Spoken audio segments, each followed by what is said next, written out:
હવે સાંભળશો પ્રાસંગિક અમર શહાદતને સ્મૃતિવંદન. સંપાદન અને પઠન વિરેલ રાણા. 23મી માર્ચે રાજગુરુ ભગતસિંહ અને સુખદેવજીની સ્મૃતિમાં શહીદ દિવસની ઉજવણી કરવામાં આવે છે. અંગ્રેજોના રાજમાં ભારતના વીર પુત્રોએ આઝાદીને મેળવવા માટે પોતાના જીવનું બલિદાન આપ્યું હતું.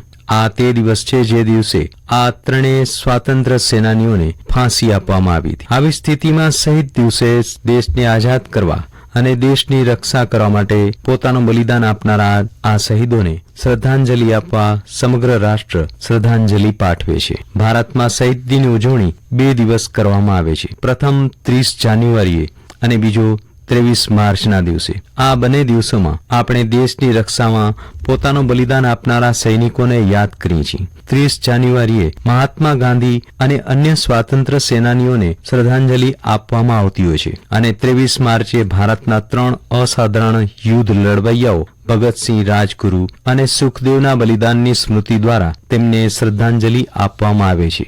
જો કે આપણા દેશને અંગ્રેજોની પકડમાંથી મુક્ત કરવામાં ઘણા સ્વતંત્ર સેનાનીઓએ મહત્વની ભૂમિકા ભજવી હતી. તેમ છતાં તેમાંના 3 એવા વીર છે જેઓ ક્યારેય બ્રિટિશરો સામે ઘૂંટણીએ બેઠા નથી. તેઓએ અસાધારણ ભૂમિકા નિભાવતા ભારતને આઝાદી અપાવવા માટે મહત્વની ભૂમિકા ભજવી હતી. તેઓએ ભારતને આઝાદ કરવા દરેક શક્ય વસ્તુ અજમાવી જોઈ હતી. આ 3 નાયકો ભગતસિંહ, રાજગુરુ અને સુખદેવ હતા. 23 માર્ચે તેઓને બ્રિટિશ સરકારે ફાંસી આપી હતી. તેમની દેશભક્તિની ભાવના અને લડાકુ વલણને કારણે તે આજે પણ ભારતના યુવાનો માટે પ્રેરણારૂપ માનવામાં આવે છે. ખૂબ જ નાની ઉંમરે તેમણે હિંમતભેર પોતાની દેશની આઝાદી માટે પોતાના જીવનું બલિદાન આપ્યું. ભારતની આઝાદીની ચળવળમાં પોતાના પ્રાણોની આહુતિ આપી શહીદી વહોરનાર વીર શહીદ ભગતસિંહનો જન્મ 1907ની 28 સપ્ટેમ્બરના રોજ લાલપુર, પંજાબમાં થયો હતો. તેમની માતાનું નામ વિદ્યાવતી અને પિતાનું નામ કિશનસિંહ હતું.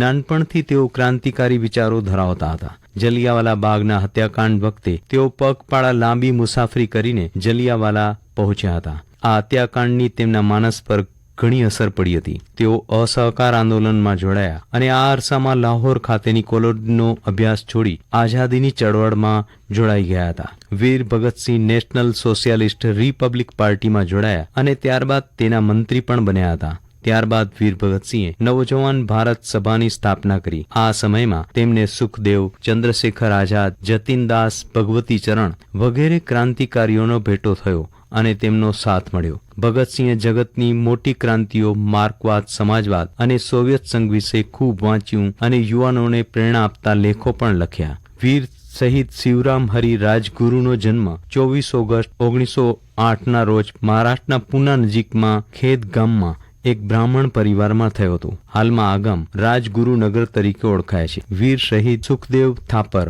પંજાબના લુધિયાણામાં 15 મે 1907માં થાપર ખત્રી પરિવારમાં માતા રલી દેવી અને પિતા રામલાલ થાપરને ત્યાં જન્મ્યા હતા. નાનપણથી જ ભારતની આઝાદીના ક્રાંતિકારી લડવૈયા હતા. તેમના બલિદાન દિવસની યાદમાં ભારત શહીદ દિવસના રોજ તેમને યાદ કરીને શ્રદ્ધાસુમન અર્પણ કરે છે. શહીદ દિન નિમિત્તે ભારતના લોકો શહીદોના બલિદાનને યાદ કરે છે અને તેમને સલામ કરે છે. આ ઉપરાંત દેશના વિશેષ લોકો એકઠા થાય છે અને પ્રતિમાઓ અને મૂર્તિઓ પર ફૂલ અર્પણ કરી શહીદોને યાદ કરે છે. આ સિવાય દેશની સશસ્ત્ર સૈન્ય પણ દેશના સૈનિકોને માનભર્યા સલામી આપે છે. આ દિવસે શાળાઓ અને કોલેજોમાં ડિબેટ, ભાષણ, કવિતા, પાઠો અને નિબંધો જેવી સ્પર્ધાઓ યોજવામાં આવે છે અને દેશના શહીદ જવાનોને યાદ કરવામાં આવે છે. આજે દેશનો બાળક પણ જાણે છે કે અંગ્રેજોની ગુલામીમાંથી મુક્તિ મેળવવા માટે ભારતે વર્ષો સુધી સંઘર્ષ કરવો પડ્યો હતો અને પછી આપણને આઝાદી મળી હતી. આવી સ્થિતિમાં લોકોના દિલમાં શહીદો